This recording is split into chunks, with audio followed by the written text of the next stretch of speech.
Thank you for coming to Politics and Life. This is Jordan. I hope all my freedom-loving patriots are having a blessed day. If you wouldn't mind, please like, comment, hit that subscribe button. Today we're reacting to a brand new interview that our favorite Tom Macdonald did an interview with Xavier, and it just dropped. I believe it was 2 days ago, and we're going to react to it together. As everyone knows who's been following me since my journey began in the YouTube verse, I guess you could say, he is my all-time favorite rapper, and there's no one that's bigger than he is right now, and I believe it's because he's 100% independent and against the machine. Please like, comment, subscribe. Let's get it started, y'all. The music industry is as close to criminal as you can possibly get without going to prison. Your rapper that you're listening to is talking about having Percocets in Abu Dhabi, but you're in a library in Chicago. It's like, be so for And that's real. a much better place to be. It is. So how do you feel about the cultural appropriation allegations? I mean, you.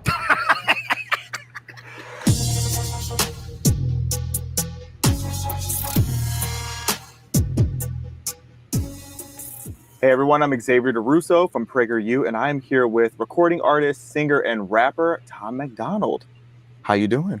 Good, man. How are you? I'm blessed and highly favored. Good. Thank you for stopping by today. You're here to film a Stories of Us episode. How's Absolutely. that It was a blast. There was some good stories. There's a little bit of tears in there. going? It was a big one. Big one. Nice. It's pretty hard to go through my life story without shedding a tear, dude. Yeah. Yeah. Well, today we won't be, too heavy. It's going to be lighthearted because you already told the full story. I can't wait to see that Stories of Us episode. I am hoping I can get a little sneak peek, though. Did you talk about your wrestling career? I think we did talk about wrestling a little bit. You did. I mean, it's pretty hard to go from birth to present day with wrestling was such a huge part of my life. So there's definitely some like spandex stories and stuff in there for sure. Nice. Yeah. What made you walk away from that?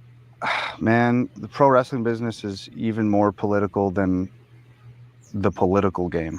It's a difficult business. So bad politics combined with accumulated injuries, it was just time for me to go somewhere and do something else where I didn't have to get hit with steel chairs and put through tables and stuff, Fair enough. Yeah. It's like a little known fact about me. I'm actually a huge diehard WWE fan. No I kidding. watch twice a week. So we're basically cousins. We're just alike. We're blonde. We're anti-woke. We're black. We're black. Yes, we are very black. I'm actually part Chinese too. Oh, sick. Yes, Sick. learned that. Best thing to happen to me. But it is also... I hope one day, Tom Macdonald, I know I'm still building my channel, but you are my favorite artist. So let's say you do see this video, which I hope and pray you do. I hope he lets me interview him one day because I would ask the best questions, and I have such respect for you, and I love all of your music. I would love to interview Tom Macdonald. So Tom, if you do see this video, I know I'm still building on a smaller channel. Let me interview you, bro. I would love to. Hog gang in the house all day. Full circle that I get to sit down with you now, because about 5 years ago, I was a whole hater because I was woke and I was so triggered by your song, People So Stupid. It's because that song was about you at that point in time. It was Xavier So Stupid. Yeah. It applied. Every single bar applied to me. Good. I'm glad. I really enjoy when my music reaches the people who need it most when they need it most. It also makes me really happy to hear that it's pissed somebody off. Mm-hmm. That's like, my mission objective is to uplift and empower. But as sort of like a happy little byproduct, if I can trigger a bunch of morons along the way, that's a bonus. Yeah. I always say the truth will set you free, but first it'll piss you off. Absolutely. So you need to hear it. And Absolutely. I needed to at the time. And I'm not going to lie, the part that, and I think differently nowadays, but I remember watching it and I was like, how dare this white man sit here and appropriate my culture as if I've ever written a rap and then diss me on it. Yeah. So how do you feel about the cultural appropriation allegations? I mean, skew. Yes. Like, Tom. people always say hip hop, it's our house and you're a guest in our house, and like A lot of people don't even know who controls the hip hop industry behind the scenes. If you are not independent like Tom Macdonald, which he's 100% independent, he's told these big music chains to kick rocks, F you, I'm doing it myself. They are ran by the CIA and the feds, which Trump's about to just dismantle. But they tell you what to put out. You have no choice what to put out. and you have to sell your soul. So much respect for Tom Macdonald. I never asked anybody to. I agree, Sharon. Yes, thanks for the compliment. Me and Tom would rock it. Yes, I would love to interview Tom Macdonald someday. Love to. Enter anybody's house. I built my own house across the street, and I'm going to stand in the front yard and yell out the windows all I want, and there's nothing you can do about it. So I love it. I was about to tell you, you can be blunt. And then I thought about it. I'm like, he doesn't need me to tell him. You know, I mean, that's so true. I often wonder why people try to gatekeep out of race. But then at the same time, it's like, let's say that no white people ever wanted to participate in listening to rap or making rap music or anything like that. Then people would be like, oh, well, you think you're too good to be a part of our culture. So then it's like, you really can't win. But I am wondering, too, it's like when you are hearing all the stereotypes where they try to categorize all of you as Eminem. What do you think of that? F Eminem. Honestly, it doesn't really bother me. Mm-hmm. I'll take that as a compliment. In my opinion, I don't think him and I see eye to eye politically. Sorry, I hate to interrupt the GOAT of music right now, but screw Eminem. He sold his soul years ago, and I mean, he raps about much worse stuff about killing his mom and drugs and stuff like that, and also has talked down to the Trump community and Trump followers, and then promote BLM while he's kneeling for the national anthem. F Eminem. Tom, you're on a whole other league than Eminem.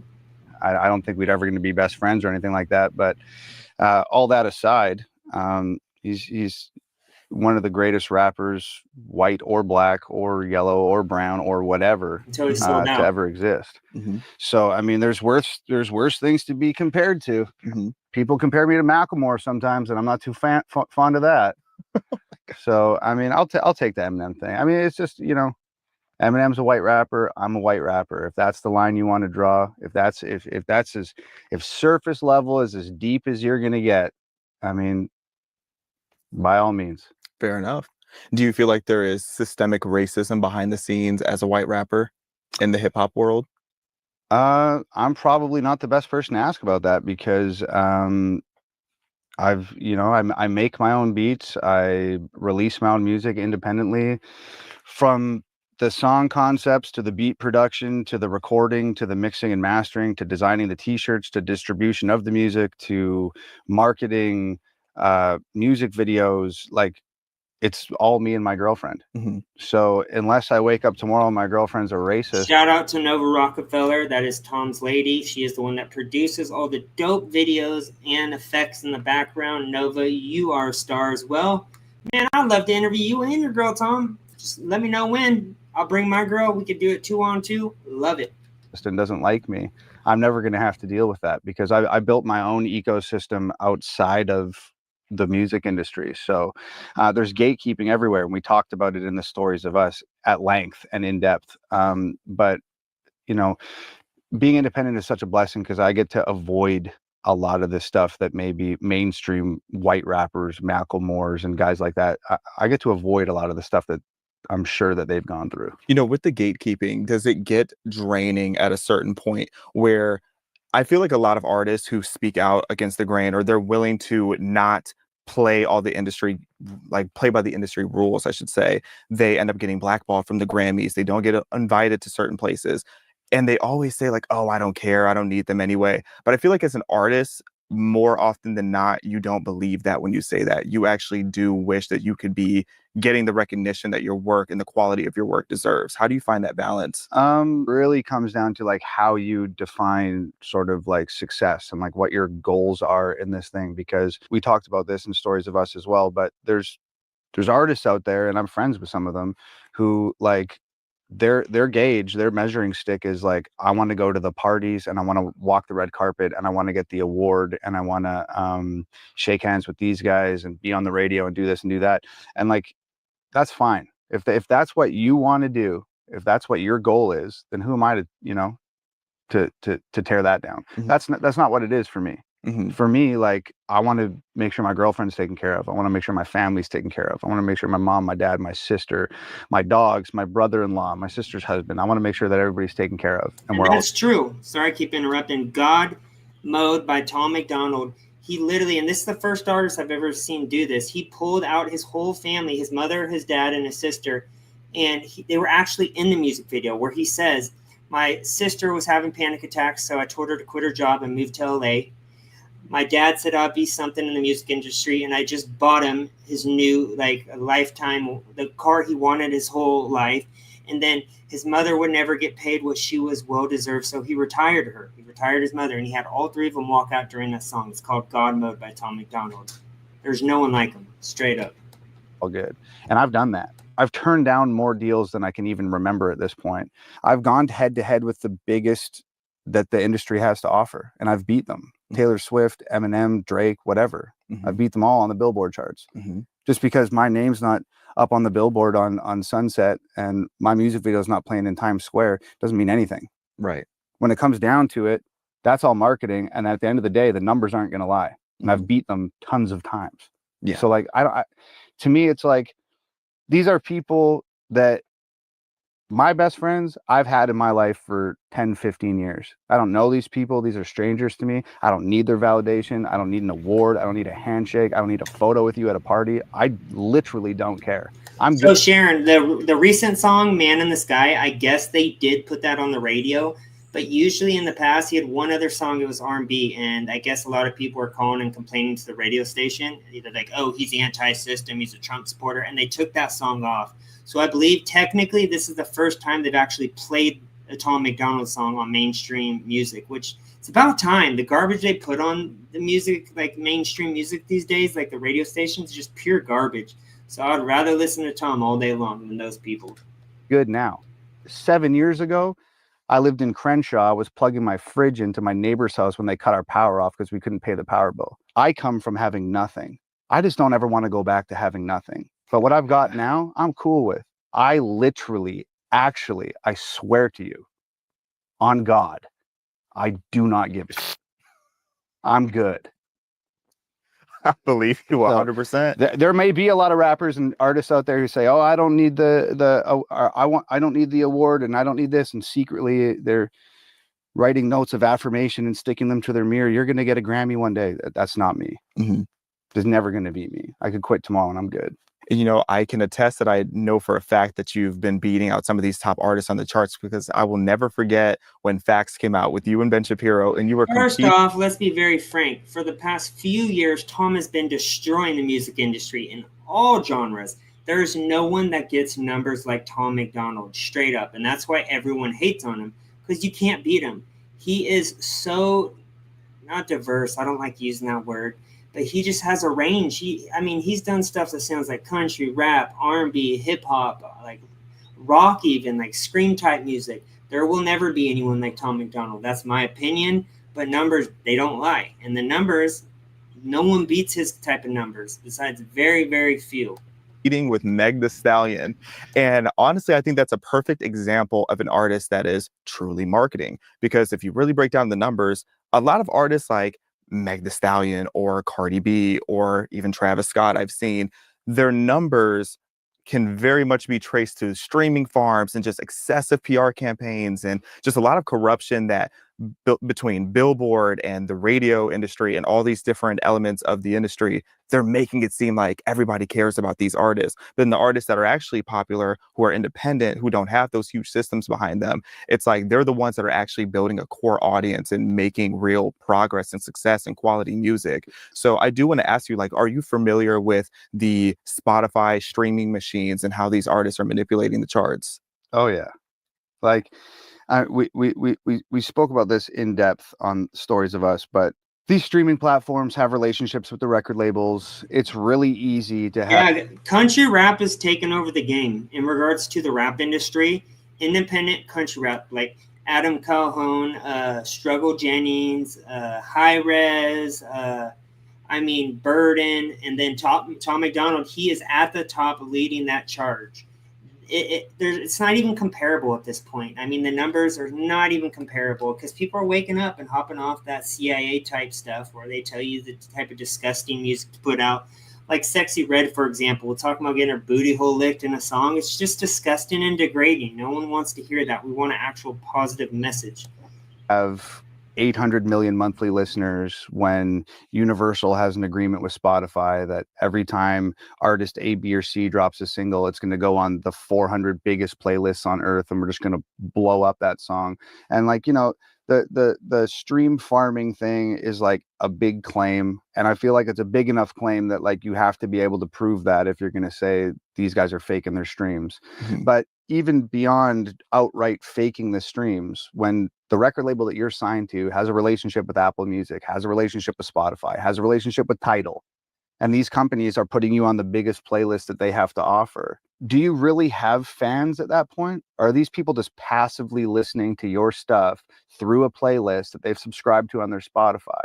You know what I mean? Like if all of those artists were forced to, and there's exceptions, obviously. People like Kanye West, diehard fan base. If he activates his supporters to do something, they're going to do it. Tyler, the Creator, if he activates his people, they're going to do it. But a lot of these guys, these huge, renowned, world famous artists, if the criteria to go on the Billboard charts, if we took streaming out of the equation and we took radio out of the equation, because every time your record spins on the radio, that carries a lot of weight on the Billboard charts. It's weighted heavier than streams, and it's weighted heavier than downloads. If you wipe out radio play and you wipe out streams, and now that artist is forced to have their fans physically purchase their music on iTunes, not passively stream it from a playlist. You have to go to iTunes and you have to spend 99 cents and you have to download the song to your phone. If you put those world famous artists in that arena with people like me and others like me, that will show you the true size of their fan base. And I'm telling you, 9 times out of 10, they're not going to be able to compete. Right. Because we have real fans. Plus, they don't need, it's mumble rap. All they do is mumble on the mainstream rap these days. And I'm telling you, anyone, you can't disagree. Tom Macdonald's messages in his song is just genius. Like Dirty Money, where they talk about how they're exposing your taxpayers, or the system, how they're grooming men and women from the time they're born. Or how about the recent one, Man in the Sky, where they're talking about everything about the government and how it's corrupt inside and out. No one is saying what Tom is saying. That have an appetite for something that the mainstream music industry is not providing. They don't want this over-manufactured, overproduced, made-up, fake bullshit. They want something real and authentic and genuine. They don't have real fans. They have passive listeners. So if you put us both on a level playing field, and the record labels back up and they're not interfering, and it's just straight up, it's you and me, and it's whoever's going to get the most people to actually physically download their song. Now listen to it on a playlist, not hear it on the radio driving to work. Download the song. They're going to lose. I'm like a Billboard trivia nerd, so like I pay attention every week to when the charts come out. And who else, when Tom drops a track, downloads it immediately? The minute I know it's going to be released on Fridays, which I call Tom Macdonald Fridays at 9 a.m., I am on that video and I'm downloading the song at that exact time because I know it's going to be a banger. Frustrates me because Billboard just keeps increasing the amount of weight that radio has on the position on the charts. So there are songs that nobody, and I mean nobody, is even streaming, nobody is listening to, nobody is paying attention to, and it's been in the top 10 for 30 weeks. And then you look at why, it's like all their numbers are so minuscule, except the radio, the weight of the radio and the payola that we know is going on behind the scenes. So it's interesting to be able to talk to someone that's in the industry, but also independent, to be able to see it from the outside, because I feel like a 360 deal is basically selling your soul at this point. Man, I know people that are on 360 deals, and I know what I'm making, and I've asked them what they're making, and it's, the music industry is as close to criminal as you can possibly get without going to prison. Like it's unfortunate because, you know, we're all artists and we all have these dreams of the whole world hearing our songs and stuff. And when you're in a position of power in the music industry, at a record label or whatever, it's very, very, very easy to take advantage of and exploit a dreamer. So, you know, that's why that's happening, man. So people talk a lot about TikTok's impact on political issues, but how do you feel about TikTok's impact on the rap industry? Because a lot of people criticize that TikTok has made it to where people don't care about quality music anymore. People don't even make albums anymore. They just want a quick, catchy hit that is going to have 15 seconds for someone to dance to. And a lot of people have said that that's part of why the quality of music has dropped a lot in the last few years. Never really thought about it, honestly. But I mean, TikTok is definitely having an impact. There's a TikTok chart on Billboard now, which is relatively new. But I mean, I don't know. I feel like charts that can be impacted by things like TikTok, I feel like it primarily benefits mainstream and independent artists that have a message that runs parallel with the mainstream narrative. Because for an artist like myself, like TikTok's practically useless. Every time I have 1 million followers on TikTok, and every time I post a video, it gets 4,000 views. And it's because of... Yes, if they don't like what you're posting, TikTok will not show it. And on top of that, they're so crazy when it comes to monetization, when it comes to your comments. I will have literally liberals call me like a cult member, almost wishing death upon me. And I'll just say, you're a sheeple. And they will literally delete my comment for misinformation or hate speech. It's insane. What's being said in my music and the message that I'm talking about, and et cetera, et cetera.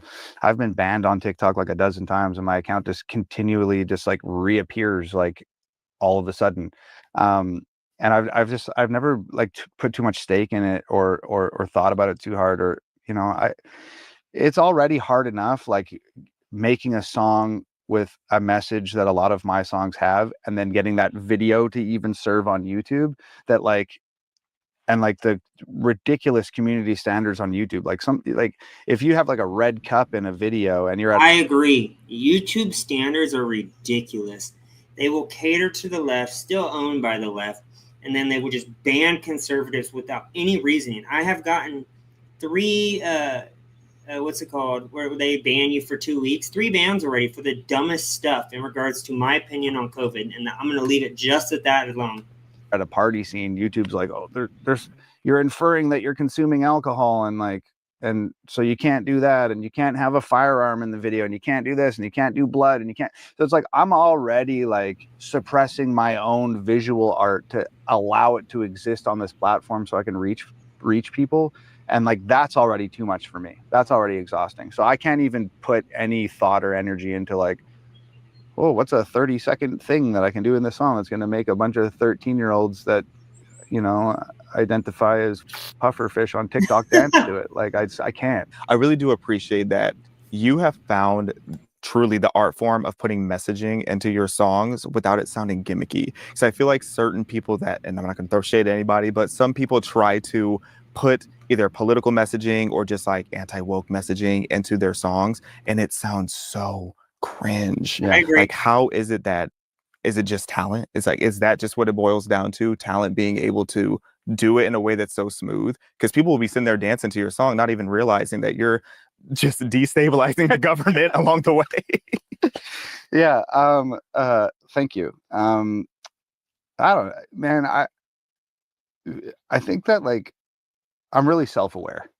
Like I make cringy stuff all the time, and I'm like self-aware enough to be like, ugh, I gotta like, I can't say that way, or like I have to change how that's coming off, because yeah, it doesn't sit right with me. So like, I don't know, man. Like I was a musician who, you know, I had this like real pivotal moment in my life where I had this like huge mental breakdown, and I got sober, and and that sort of birthed the type of music that I'm making now. Because prior to what I'm doing now, I was making the same music that everybody else was making. You know, cars, guns, clothes, girls, money, Yep. houses, like whatever. Exactly. So like that music was devoid of any valuable message at all. But in the absence of having a message, it had to sound good. Like I had to learn how to make music that sounded good. So I think that's probably why it might come off a little different, because before I was doing what I'm doing now, I was making a completely different style of hip hop that was like pleasing to the ear, and you could like nod your head to or dance to or whatever.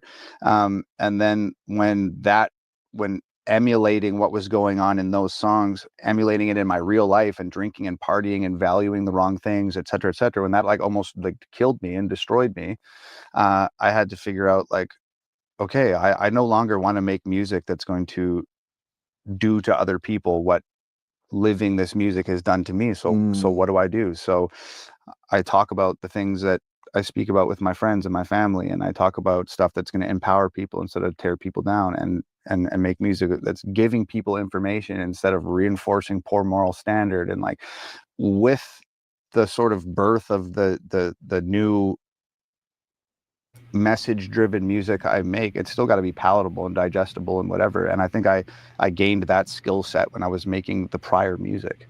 So it's just like both of those things smashed together, just kind of find a happy, you know, symbiotic relationship there. I love that you say that about wanting to change the messaging that you're putting out to your audience, because I look at a rapper like Future and it makes me so mad how he's constantly talking about drugs he's never done, and he's literally talking about Molly and Molly Percocet. I can't believe that song went viral. That's the type of music they're pushing out on the younger generations. No wonder why it's so messed up, these kids these days.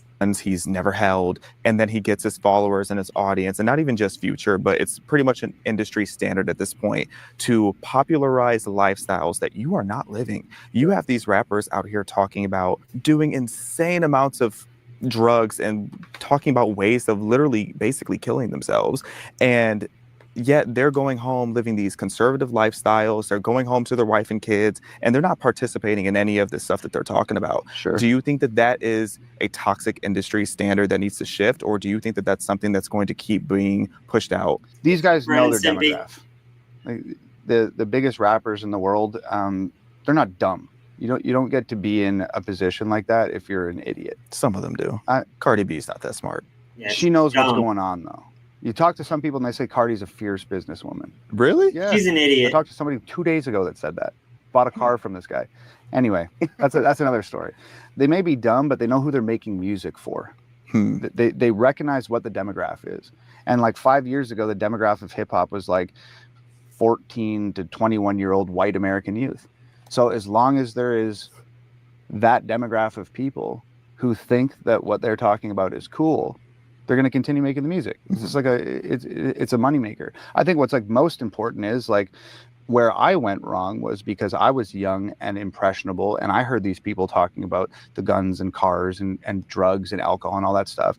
I just assumed because I was young and stupid that this was all legitimate and this was real and they're living their life that way, and I like these people, so I'm going to live my life that way, and it almost ended my life.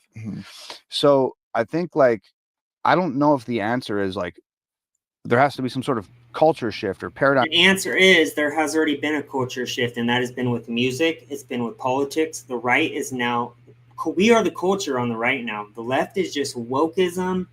It's degrading men while pushing women to pretend like they're men, grooming kids on schools, open borders, putting illegals before Americans and citizens. Nothing on the left is part of actual mainstream culture now. We, the people, took over the culture. And now, country rap, I would say, like Tom Macdonald, even though he's like 6 different genres in one, that is the culture. People want substance. They want something with a message, not just degrading women, drugs, talking about women disgustingly and killing people and that violence they push. Anyways, the CIA runs the music industry, as I will continue to say. But Tom, he is not known. He puts his own message out, and that's why I have nothing but the utmost respect for him. Shift in the culture, and we have to stop making this type of music. I think like the most important thing is for the parents of the kids that are listening to this music need to like smarten up their kids to the fact that like, hey, what you're listening to, you understand that's not real life, right? Like these guys are talking about this stuff, but they're not living that way. That's what my dad did for me when I first got like my first Eminem CD, and I'm playing that at 20 volume. Like my dad pulled me aside and said like, hey, this is a very talented guy, and he makes really cool music, and I understand why you like it. But you understand the stuff that he's saying about hitting women and doing drugs and drinking. You understand that's not cool, right? And like he made me, you know. Yeah, bro, last month was my record month. Sorry I didn't see your text earlier. Chicago conservative. I was out with my girl, and my parents actually met my girl today and her daughter, so that's why we were busy at the time. Hope you're doing good. Yeah, I just hit over 700 subscribers. The last month was a record month for me now that I'm putting out daily again. stopped me to make me think like, oh yeah, okay, yeah, fair enough. So I think I'm down for a video tomorrow. Tonight I'm gonna get off after this video in a few minutes, and I already have plans, but tomorrow I'm free, bro. like, that's the most important thing, is to Hope you're the doing kids good. that are listening to this stuff need to have an understanding that it's like, if you walk into a movie theater and you see some guy get his head cut off, that guy's going home to his family with a big paycheck, and that's what he does on screen. I am in love, can't lie. On film. That's not I how have the best girlfriend in the world. he's living his life. You know, the Breaking Bad. Yeah, let's do a video tomorrow. Dude, not a meth dealer, actor. So I think that's just like a really important thing to like teach these kids. Like, hey, this is who this guy is in his songs, and that's what he does in his music videos. That's not his real life. And if you act like him in his music videos and him in his music, your real life is going to end up in a real bad way. Yeah. That's the best way, like, is to be preventative, because I don't think it's going to change. So as long as parents take some responsibility, or, you know, whatever, if your buddy's like drinking cough syrup on a Friday night because he thinks it's cool, like, pull your buddy over and be like, bro, stupid move. Yeah. Like, you know why people started drinking cough syrup? Not because they're big, rich, famous rappers, because they had no money and they were living in a poverty zone and they couldn't afford liquor and they started abusing stuff. I think it's just like important to just like smarten kids up and give them the information. And if that isn't enough, then I mean,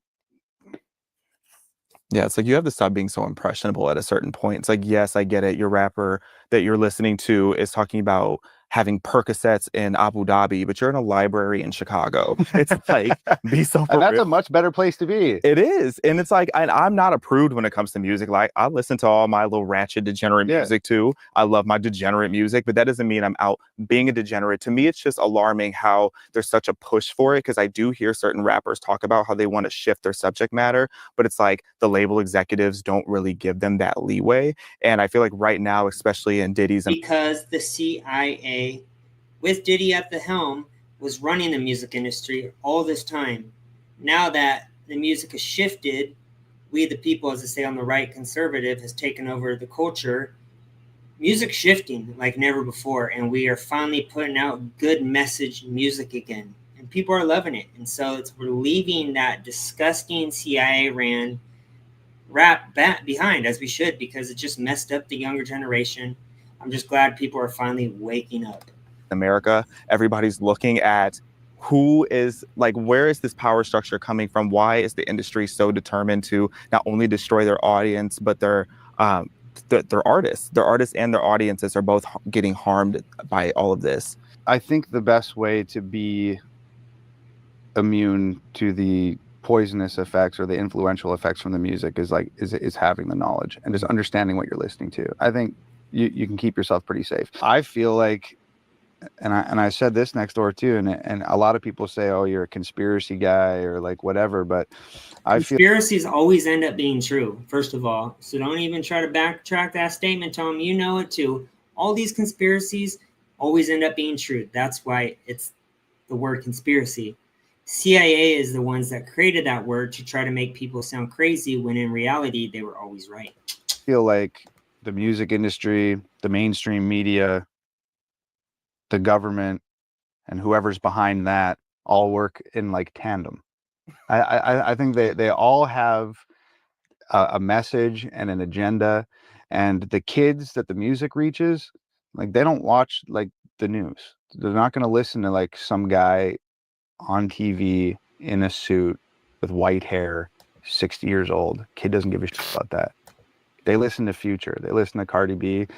This is just my personal feelings, but I feel like they promote valuing really expensive, high-end brand name clothes because they want people broke. And I think that they talk so much about alcohol and drugs is because they want people docile and dumb. And overall they want people weak and f***ed up, and it's a lot easier to control a bunch of people that rely on you, that rely on the system, or that are drunk or addicted or broke or valuing the wrong things. It's a lot easier to manage a population in peril than it is to uplift and empower everyone. And then you got all these free thinkers standing around that aren't on drugs, that are eating good food, that are healthy, that are, you know, that have the wherewithal to think for themselves. That's a difficult group of people to keep control of. Exactly. So, you know, that's kind of where I'm at. Like, I think all of the biggest industries are sort of this conglomerate, and they control different people in different ways. And the music's part of that. And the CEOs and the record labels are part of that. And they have the music that they want to push, and they want to influence people in a negative way. And that's what it is. Yep. And the same people that run the Epstein Island or the same people that run the music industry, the movie industry, they're all the same people, guys. And I'm glad people are having an awakening. Hope you guys enjoyed that interview. Tom, if you see this video, let me interview you, bro. You were my favorite musician I've been listening to for years, been reacting to you the most out of every artist since I started this YouTube journey. I love you guys. Hog Gang in the house. Peace. Have a blessed day, guys.